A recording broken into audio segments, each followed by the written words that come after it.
Y le doy la palabra al representante del Estado Plurinacional de Bolivia. Muchas gracias, señor presidente. Quiero agradecerle por haber organizado esta reunión, saludar la presencia de nuestro secretario general entre nosotros. Sus diagnósticos son siempre muy precisos y útiles. Le agradecemos por el intenso trabajo que desarrolla en beneficio de los principios y propósitos de nuestra organización. Señor presidente, por alguna razón, algunos miembros de nuestro Consejo evitan hablar del motivo principal de la convocatoria a esta reunión, que es que uno de los Estados miembros ha amenazado con el uso unilateral del uso de la fuerza en violación a la Carta de las Naciones Unidas. Se ha hablado sobre el uso de armas químicas y Bolivia desea dejar claramente establecida su condena total y absoluta al uso de armas químicas o el uso de elementos químicos como armas, por ser este un hecho injustificable y criminal donde quiera, cuando y por quien quiera que sea cometido, puesto que su uso es un delito grave contra el derecho internacional y la paz y seguridad internacionales. Los responsables de la comisión de estos terribles y criminales actos deben ser identificados, investigados, procesados y sancionados. Exigimos una investigación transparente e imparcial para que debe determinar a los responsables de cualquier acto de uso de armas químicas. Es imprescindible que el Consejo de Seguridad, por supuesto, garantice una investigación independiente, imparcial, completa y concluyente y fundamentalmente, además, despolitizada. Lamentamos que el Consejo de Seguridad hasta ahora no haya alcanzado ese objetivo. Sin embargo, nos sumaremos a cualquier esfuerzo que esté destinado a lograrlo.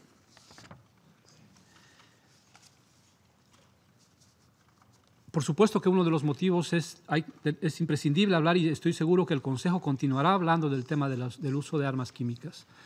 Pero lo que nos trae a esta reunión es, reitero, las amenazas de un Estado miembro con el uso ilegal de la fuerza. La humanidad ha construido en estos últimos 72 años una estructura, decíamos, no solamente física, no solamente institucional, sino además jurídica. Ha construido instrumentos de derecho internacional para evitar justamente que los más poderosos ataquen con impunidad a los más débiles, para garantizar un equilibrio en el mundo y evitar naturalmente que haya gravísimas violaciones a la paz y a la seguridad internacional. Hemos construido, y prueba clara de ello es este Consejo, un sistema internacional basado en reglas. Es deber del Consejo y de todos los órganos de las Naciones Unidas respetar esas normas, defender el multilateralismo. La Carta de las Naciones Unidas debe ser respetada y la Carta de las Naciones Unidas prohíbe las acciones unilaterales. Otro detalle muy importante es que el Consejo de Seguridad no son solo los 5 miembros permanentes.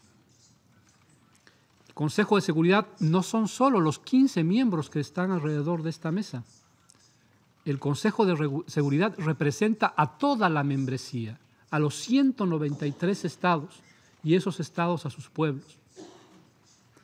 El Consejo de Seguridad no debe ser usado como una caja de resonancia de la propaganda de guerra ni del intervencionismo. Y tampoco debe ser utilizado como un peón a sacrificar en un tablero de ajedrez, en el tablero de ajedrez de la guerra, de la geopolítica, de los intereses mezquinos. Hemos escuchado muchos antecedentes históricos acerca del régimen de prohibición del uso de armas químicas. Bolivia es una parte activa de ese sistema, pero me gustaría hablar de algunos de los antecedentes de nuestra Carta de las Naciones Unidas. Cuando uno tiene dudas acerca de cómo actuar en determinadas circunstancias, leía que la mejor forma de resolver esa duda es identificar dónde están los principios que han nacido en la Revolución Francesa. ¿Dónde se defienden los principios de libertad, igualdad y fraternidad? Ese es uno de los orígenes de la Carta de las Naciones Unidas. Otro de los orígenes de la Carta de las Naciones Unidas, de los antecedentes de la Carta de las Naciones Unidas, es, por supuesto, la Carta Magna, que por primera vez en la historia limita el ejercicio del poder justamente para defender a los más débiles. Otro de los antecedentes de la Carta de las Naciones Unidas es la Conferencia de Yalta.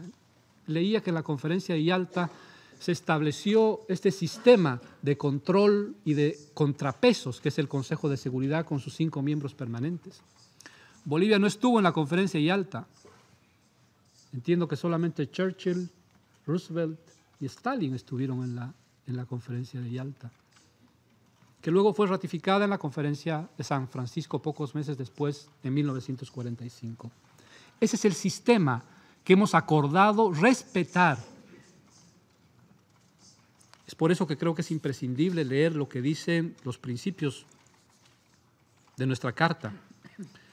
El artículo 2 dice lo siguiente, y esto no es papel mojado, esto no es solamente para distribuir a los turistas que vienen a la sede de las Naciones Unidas. Esta es la norma que hemos acordado cumplir y hacer cumplir. Y dice el artículo 2, para la realización de los propósitos consignados en el artículo 1, la organización y sus miembros procederán de acuerdo con los siguientes principios. Y el número 4 dice lo siguiente, los miembros de la organización en sus relaciones internacionales se abstendrán de recurrir a la amenaza o al uso de la fuerza contra la integridad territorial o la independencia política de cualquier Estado o en cualquier otra forma incompatible con los propósitos de las Naciones Unidas. Es decir, toda acción de uso de la fuerza debe ser autorizada por el Consejo de Seguridad de acuerdo con la Carta de las Naciones Unidas. Por ende, toda acción unilateral es contraria al derecho internacional, así como a los valores y principios de la Carta de las Naciones Unidas.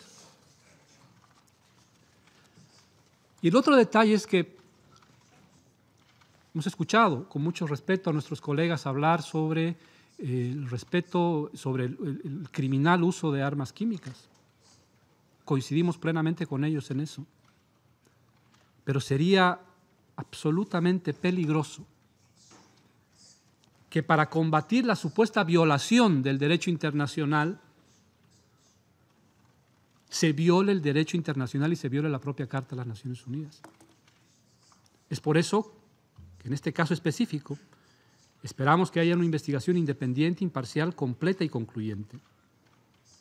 Y una aclaración a mi querida colega del Reino Unido. Bolivia votó en contra de una resolución, votó a favor de 2. Y votó en contra porque lamentablemente se utiliza este espacio con fines políticos. Se presentan resoluciones solamente para las cámaras de televisión. Se presentan resoluciones a sabiendas de que van a ser vetadas y no se extreman todos los esfuerzos hasta alcanzar un consenso, como lo hacemos en la mayoría de las resoluciones.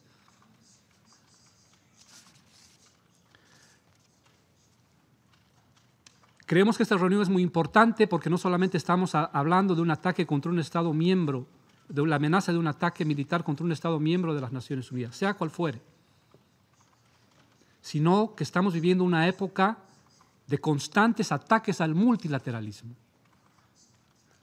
Veamos cómo se debilita, por ejemplo, lo alcanzado en el Acuerdo de París sobre cambio climático.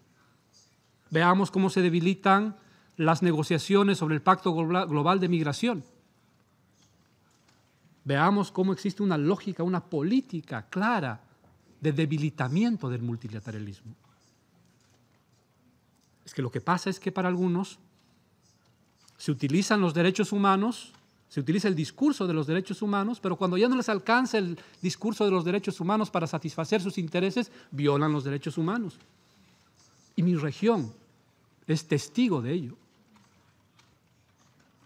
Nosotros hemos sufrido lo que se ha llamado la Operación Cóndor durante los años 70, organizada por los servicios de inteligencia de algunos Estados miembros.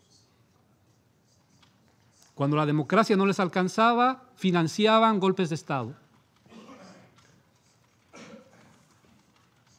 Cuando el discurso de los derechos humanos no les alcanza, violan los derechos humanos. Cuando el discurso de la democracia ya no es suficiente, están dispuestos a financiar golpes de Estado.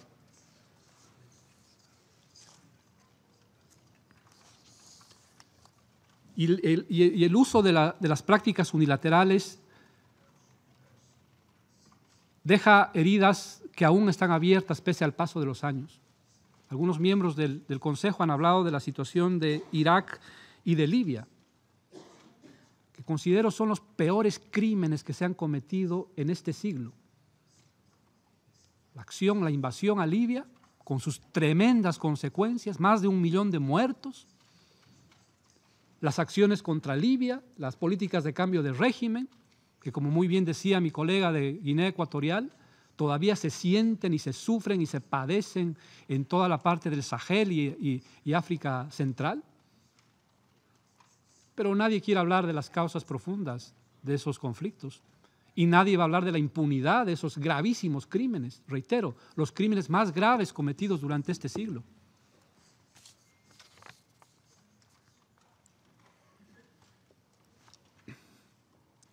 Nosotros esperamos que todos los miembros del Consejo de Seguridad, por la alta responsabilidad que tienen, 10 de nosotros electos por la membresía y 5 con el privilegio de estar permanentemente en este Consejo y con derecho a veto. Nosotros tenemos que dar el ejemplo al resto de la membresía del cumplimiento de los principios y propósitos de la Carta de las Naciones Unidas. Me permito cerrar esta intervención, señor presidente, reiterando una frase del secretario general Ban Ki-moon en una situación similar el año 2013, quien decía lo siguiente, y abro comillas: el Consejo de Seguridad tiene la responsabilidad primordial de la paz y la seguridad internacionales. Este es mi llamamiento, que todo debe tratarse en el marco de la Carta de las Naciones Unidas. El uso de la fuerza es lícito únicamente en el ejercicio de legítima defensa de conformidad con el artículo 51 de la Carta de las Naciones Unidas o cuando el Consejo de Seguridad apruebe esa acción. Ese fue el propósito de esta reunión y la posición de Bolivia es de absoluta condena a cualquier amenaza o uso de la fuerza unilateral. Muchas gracias. Le agradezco al representante de Bolivia por su declaración.